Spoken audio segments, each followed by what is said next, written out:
राम मंदिर के प्राण प्रतिष्ठा की तैयारी लगभग पूरी हो चुकी है। 22 जनवरी का दिन होगा जब पूरी दुनिया की नजरें भारत के अयोध्या पर होगी। लेकिन अयोध्या में ही कुछ ही किलोमीटर की दूरी पर राम मंदिर से एक बहुत ही खूबसूरत मस्जिद बनाई जा रही है, जिसकी शुरुआत भी लगभग होने वाली है। और इस मस्जिद की तस्वीर अगर आप स्क्रीन के जरिए देखकर समझे कि कितनी खूबसूरत ये मस्जिद मोहम्मद बिन अब्दुल्ला जो है वो तैयार की जाएगी। इस पर ज्यादा बातचीत के लिए हाजी अराफत शेख जी हमारे साथ हैं, जो इस पूरे विकास कमेटी के अध्यक्ष हैं। हाजी जी, बहुत स्वागत है आपका इंडिया टीवी पर। सबसे खास बात अगर हम करें इस मस्जिद की, तो बातें कही जा रही कि ताजमहल से भी खूबसूरत मस्जिद जो है वो अयोध्या में बनेगी।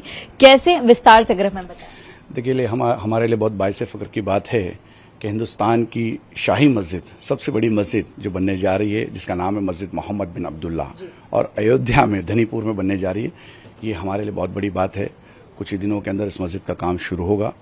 और ये अद्भुत मस्जिद एक अपने आप में, जब मस्जिद आपने देखा, आपको पूरे दुनिया जब देख रही है और पूरे हिंदुस्तान के लोग इसको अप्रिशिएट कर रहे हैं, साथ में जुड़ रहे हैं, पूरी ताकत के साथ जुड़ रहे हैं, ये मस्जिद की खास बात ये होगी, ये मस्जिद हिंदुस्तान में दवा और दुआ का केंद्र बिंदु होगा। ये इतना ही कहूँगा, क्योंकि हम जब ये मस्जिद का जब नाम मस्जिद मोहम्मद बिन अब्दुल्ला जब रखा गया है, तो मोहब्बतों का पैगाम पहुंचाया जाएगा कि इतना बड़ा नाम जो हमारे नबी का नाम है, तो नबी के नाम से हमने इसकी बात की, इसकी शुरुआत की। हमारे जफर फारूकी जो सुन्नी वक्फ बोर्ड के चेयरमैन हैं, हमारी जितनी भी टीम है, राफ्ते मसाजिद के जितने भी हमारी जो टीम है, हमने इसका सोचा कि वहाँ पे एक सबसे बड़ा हॉस्पिटल, 500 बेड का हम हॉस्पिटल बनाने जा रहे हैं, जो वकार्ड हॉस्पिटल वाले को हमने दिया है, जो खुराकी वाला साहब उसको संभालेंगे, जो 500 बेड का हॉस्पिटल होगा और वो इमदादिया होगा। इसके बाद हमारा दावा है कि मुंबई शहर में यूपी से कभी कोई भी व्यक्ति कैंसर के इलाज के लिए नहीं आएगा। जो जाएगा हमारी मस्जिद मोहम्मद बिन अब्दुल्ला अस्पताल में जाएगा और मुफ्त में वहां पे उसका इलाज होगा। ये अपने आप में एक बड़ी बात होगी। अगर मस्जिद की बात करें तो कितने लोग इसमें नमाज अदा कर पाएंगे, महिलाओं पुरुषों के लिए किस तरह के इंतजाम किए जाएंगे, और सबसे खूबसूरत मस्जिद बनने का दावा अगर किया जा रहा है तो कैसा इसका स्ट्रक्चर होगा? देखिए, मस्जिद की हमने बहुत बारीकी, छोटी छोटी चीज़ों के, हमारे आर्किटेक्ट इमरान शेख ने इतनी छोटी छोटी बारीकी हमने देखी है कि हमने इसके इस्लाम के 5 बुनियाद फर्ज, जिसपे कलमा, नमाज, रोज़ा, ज़कात, हज, इस 5 बुनियाद के ऊपर हम मीनारें बनाने जा रहे हैं। वो मीनारें इतनी अद्भुत होगी कि पहली, मतलब आपने 4 मीनार की मस्जिद देखी होगी, 2 की देखी होगी, पहली मस्जिद है जो 5 मीनार पे बनने जा रही है। फिर हमने वहाँ पे एक अस्पताल वहाँ पे बनाने जा रहा है कि जिसमें लोगों को लिए बहुत बड़ी फैसिलिटी होगी। दुआ और दवा दोनों वहाँ पे होगी। मस्जिद में दुआ होगी, वहाँ पे दवा होगी, और मुफ्त में लोग वहाँ पे इलाज करेंगे।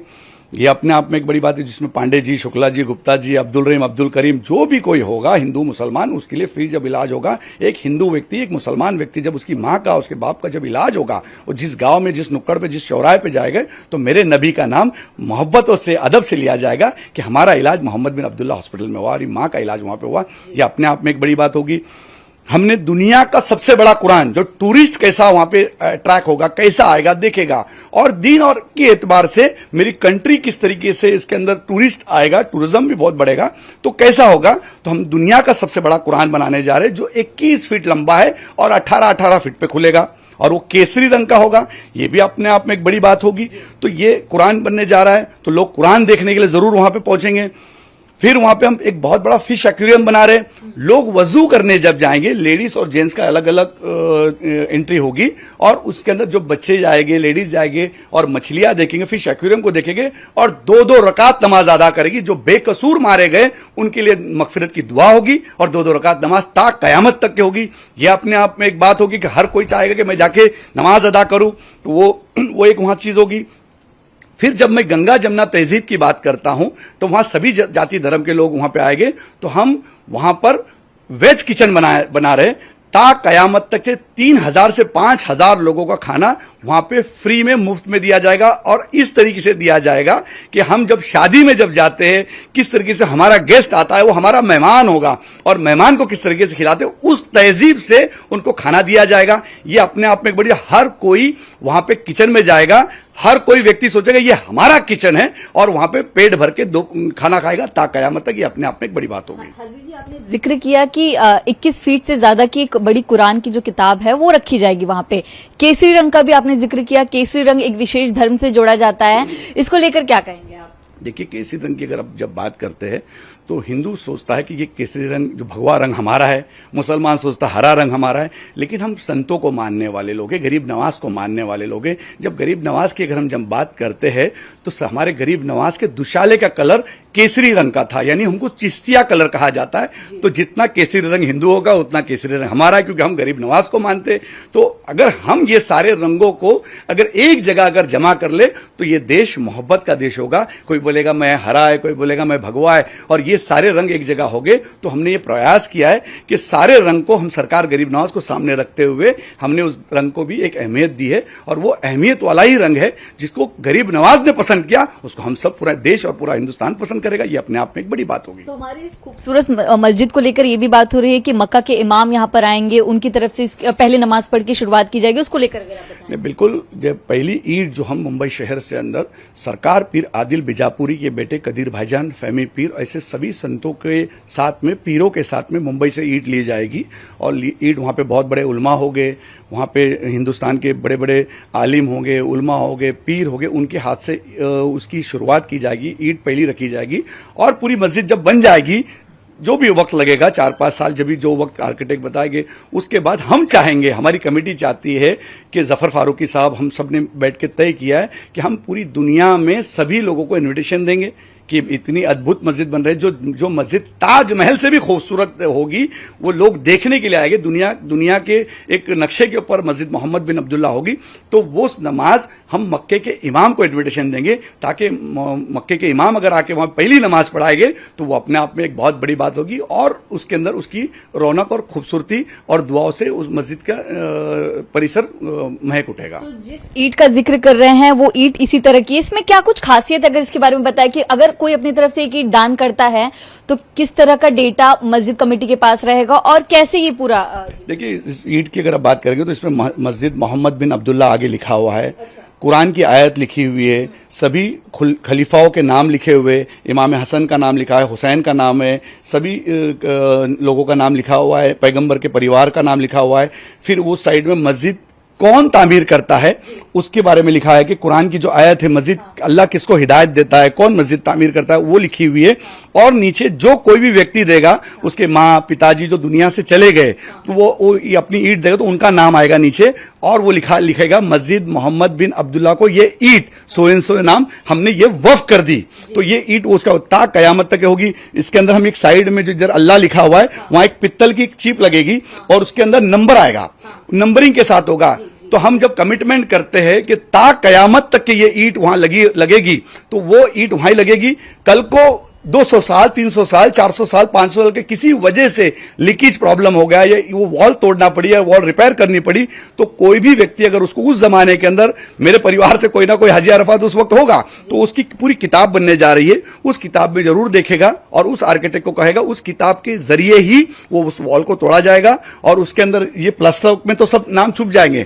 तो ये जब नंबर जब निकलेंगे, पित्तल के अंदर जो नंबर निकलेंगे, तो उस नंबर के हिसाब से वापस वो ईंट बनेगी और उसी जगह पे वो वॉल पे उसी नंबर की ईंट वापस वहां लगाई जाएगी। जो हमने कमिटमेंट किया कि ये ईंट ता कयामत तक रहेगी, तो ता कयामत तक ही रहेगी, ये हमारा कमिटमेंट है। राम मंदिर की बात करें तो जो नॉन हिंदू हैं वो भी अपनी तरफ से योगदान दे रहे हैं, चाहे कारीगरी की बात हो, सजावट की बात हो। तो ये जो ईंट है, क्या वो जो नॉन मुस्लिम है, क्या वो भी अपनी तरफ से दान कर सकता है? देखिए, इसमें कुछ शरई मसले हैं।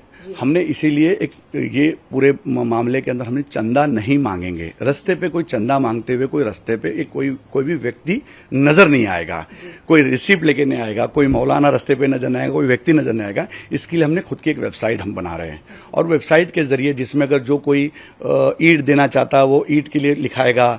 पूरी दुनिया में जहां कहीं भी इंडियंस रहते, कोई कहेगा मेरे को मस्जिद को पैसा देना है, मैं मस्जिद को दे सकता हूं। कोई कहेगा मैं खाने के किचन में पैसा देना चाहता हूं, किचन में। कोई बोलेगा मैं अस्पताल में पैसा देना चाहता हूं, कोई बोलेगा मैं लॉ कॉलेज, इंजीनियरिंग कॉलेज, वहां पे डेंटल कॉलेज बनने जा रहा है, आर्किटेक्चर कॉलेज, उसमें देना चाहूंगा तो उसमें दे सकता है। कोई कहेगा कि मैं साफ सफाई में पैसा देना चाहता हूं, तो हर कोई व्यक्ति अपने उस तरीके से देगा, क्योंकि कुछ शरई मसले को देखते हुए वो सारी चीजें की जाएगी और उसमें हमको समझ में आएगा किस व्यक्ति ने किस अंदाज से किस लिए पैसा दिया है। उस सारी चीज की देख के कमेटी बिल्कुल ध्यान देके और वो पैसा उसका उसी जगह पे बिल्कुल लगेगा। हाजी जी, सरकार का इसमें कितना इन्वॉल्वमेंट है या नहीं है, अगर आप बताएं?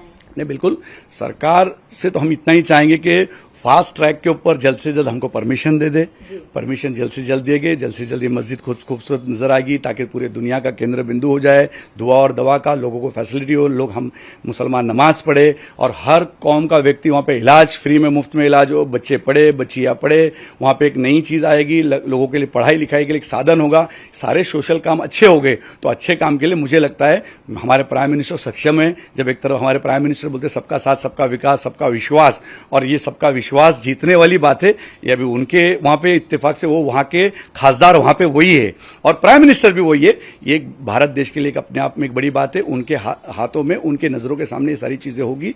मुझे विश्वास है सरकार पूरी तरीके से, सक्षम तरीके से हमको मदद करेगी 100%। और मैं उनसे ये आपके चैनल के माध्यम से कहूंगा फास्ट ट्रैक पे करे, जल्द से जल्द करे ताकि कोई चीजों के अंदर हमको दिक्कत ना हो और जल्द से जल्द ये खूबसूरत इमारत खड़ी हो जाए। प्रभु श्री राम 22 जनवरी को विराजमान हो रहे हैं, लेकिन हमारी खूबसूरत मस्जिद कब बनेगी, कब नमाज अदा कर पाएंगे? नहीं, बिल्कुल। देखो, इसी 1 महीना पहले मुझे इस कमेटी के ऊपर नियुक्ति की गई है। मैं चेयरमैन के मस्जिद मोहम्मद बिन अब्दुल्ला डेवलपमेंट कमेटी के ऊपर मुझे चेयरमैन यूपी सुन्नी वक्फ बोर्ड के जो चेयरमैन हैं जफर फारूकी साहब ने और राफ्ता मसाजिद के सभी टीम ने मुझे नियुक्ति की और उसके बाद मैंने ये शुरुआत की। पिछले 4-5 महीने से हम इसके ऊपर काम कर रहे थे। मुंबई के अंदर एक बहुत बड़ा सभी लोगों को बुला के हम समझाने के अंदर, कई मुस्लिम मौलाना को, उलमाओं को ये सारी बातें बताने में हमें अल्लाह ने कामयाबी दी। हम सबको लेकर, सारी चीज़ों को लेकर शरई नुक्ते नज़र को देखते हुए सारी चीज़ करेंगे जल्द से जल्द। अब वो तो आर्किटेक्ट किस तरीके से बनाएंगे, इसमें और डिज़ाइन में बहुत सारी चेंजेस है, किस तरीके से करेंगे ये तो आपको एक नज़ारा लग रहा है, लेकिन और बहुत सारी ऐसी चीजें जैसे ओल्ड एज होम हम ला रहे हैं। अब वो नदी एक जा रही है, अब वो नदी, सरयू नदी, जो जिसका एक अपने आप में हिंदुस्तान में नाम है उस नदी का, खूबसूरत नदी, बिल्कुल उस वॉल को, मस्जिद की वॉल को लग के ही है। तो वहां पे ओल्ड एज होम बनाएंगे। जो बच्चे अपने माँ बाप को नहीं संभाल सकते उस माँ बाप को मस्जिद मोहम्मद बिन अब्दुल्ला ट्रस्ट संभालेगी और इस तरीके से संभालेगी कि हमारी माँ है, हमारे पिताजी है और उसकी हर एक एक चीज़ों के ऊपर ध्यान दिया जाएगा। उनको खाने में क्या पसंद है, उन कपड़े कौन से पहनते हैं, उनको खेल कौन से पसंद है, वो कौन सी चीज़ों के अंदर खुश होते हैं, कौन से, उनको हर एक छोटी छोटी चीज़ों के ऊपर ध्यान रखा जाएगा। ये एक अद्भुत चीज़ होगी यूपी में। तो जो कोई भी बड़े आईएएस बन गए, आईपीएस बन गए, बड़े बड़े पद पे आ गए, लेकिन अपने माँ बाप की तरफ कई लोगों का ऐसा ध्यान नहीं है, ऐसे लोगों को भी एक बहुत बड़ी सहूलत होगी कि हम एक हॉस्टल जैसा एक नया, आपको नई अद्भुत चीज दिखेगी कि उन माँ बाप को वहां पे हम संभालने का, उन बच्चों को संभालने का एक अपने आप में एक पैगाम उस मस्जिद मोहम्मद बिन अब्दुल्ला से हम देंगे इंशाअल्लाह। मक्का के इमाम आएंगे यहाँ पर, सबसे पहले नमाज अदा कराएंगे? बिल्कुल, मक्का के इमाम को ही हम बुलाने के लिए हम इन्विटेशन उनको जरूर देंगे और हमारी कोशिश रहेगी कि मक्का के इमाम तो आए और कंट्री के, जैसे दुबई हो गए और कई कंट्री है जो मुस्लिम कंट्रीज है, ऐसी कंट्री से भी लोग आए और हर कंट्री के सब लोग आए और वहां पे एक अच्छे तरीके से नमाज पढ़ के दुआओं से पूरे हिंदुस्तान को नवाजे। जी, बहुत बहुत शुक्रिया आपका। तो हाजी अराफत जी को सुन रहे थे। बहुत ही खूबसूरत मस्जिद जो है वो तैयार होने वाली है। मस्जिद इतनी ज्यादा खूबसूरत होगी कि तमाम दुनिया की नजर इस पर होगी। ना सिर्फ इबादत के लिए लोग यहाँ पर पहुंचेंगे, एक टूरिस्ट स्पॉट बनेगा क्योंकि इतनी खूबसूरती से इसको तैयार किया जा रहा है। ये वो ईंट है जिसको लोग दान करेंगे, एक एक ईंट लगेगी और खूबसूरत ये जो मस्जिद है वो तैयार होगी। इस पे पीतल से जो डेटा है, जो नाम है वो लिखा जाएगा और जिसके बाद जो है राम मंदिर से कुछ ही किलोमीटर की दूरी पर ये मस्जिद तैयार होगी, जहां पर जाकर आप इबादत कर सकते हैं, देख सकते हैं। क्योंकि बहुत गर्व की बात है कि एक तरफ राम मंदिर तैयार हो चुका है, दूसरी तरफ दुनिया की नजर हमारी जो है मस्जिद मोहम्मद बिन अब्दुल्ला पर होगी, क्योंकि तमाम तरह से सबने मिलकर अपनी एकता और विश्वास के साथ इसको बनाने की तैयारी शुरू कर दी है और बस राम मंदिर के बाद सबकी नजरें हमारी इस खूबसूरत मस्जिद पर होगी। कैमरा पर्सन संतोष देवते के साथ मैं नम्रता दुबे, इंडिया टीवी मुंबई।